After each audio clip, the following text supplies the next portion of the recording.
Hi అండి. బీరకాయ ఎల్లుల్లిపాయ కూర చేస్తున్నానండి. ఎలా చేయాలో చూద్దాం రండి. 2 బీరకాయలు తీసుకున్నానండి, 2 ఉల్లిపాయలు, 2 పచ్చిమిరపకాయలు అండి, కొన్ని ఎల్లుల్లిపాయ రేకలు తీసుకుని ఒలుచుకుని పెట్టుకున్నానండి. నేను ఈ కూర కారం వేయకుండా చేస్తున్నానండి. ముందుగా బీరకాయలని ఉల్లిపాయలని ముక్కలుగా కట్ చేసి పెట్టుకుందామండి.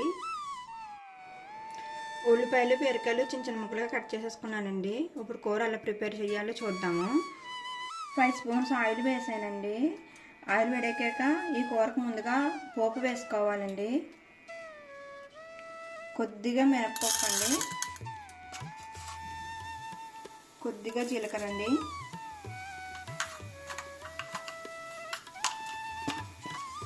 కొద్దిగా ఆవాలండి. నేను ఒక ఎండుమిరపకాయ తీసుకున్నానండి,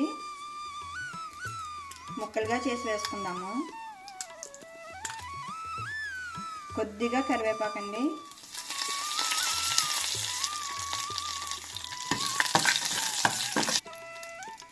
పోపు ఎగిపోయిందండి. ఇప్పుడు ఎల్లుల్లిపాయలు వేసేసుకున్నాము.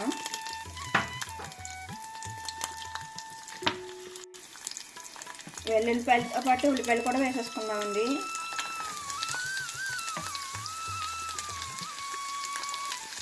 పచ్చిమిరపకాయ ముక్కలు కూడా వేసుకోవాలండి.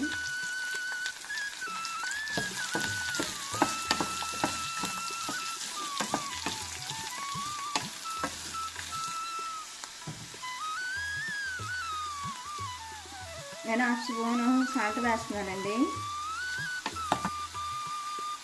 కొద్దిగా పసుపు వేస్తున్నానండి. ఉల్లిపాయలు మగ్గడానికి 5 నిమిషాలు టైం పడుతుందండి.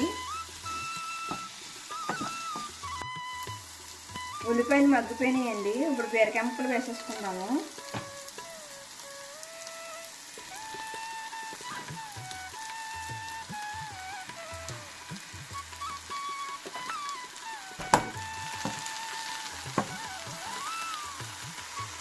ఒక 5 నిమిషాలు మగ్గబెట్టుకుందామండి బీరకాయ ముక్కల్ని మూత పెట్టి.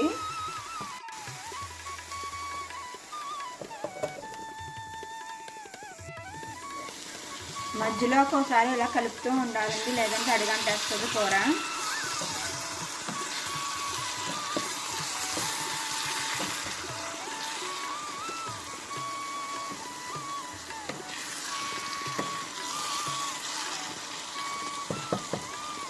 మళ్ళీ మూత పెట్టేసుకుందామండి.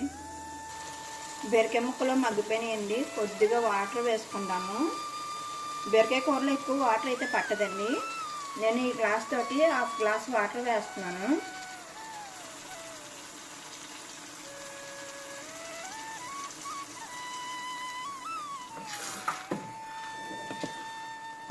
ఒక 10 నిమిషాలు టైం పడుతుందండి కూర ఉడకడానికి. మూత పెట్టేసుకుందాము.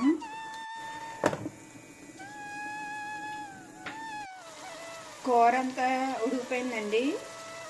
కూరలో నీరు అయితే ఉండకూడదు. నీరు ఉన్నదంటే బీరకాయ కూర చప్పగా ఉంటుంది. ఇప్పుడు గ్యాస్ ఆఫ్ చేసేసుకుందాము. ఈ వీడియో కానీ మీకు నచ్చినట్టయితే ప్లీజ్ లైక్ చేసి సబ్స్క్రైబ్ చేసుకోండి.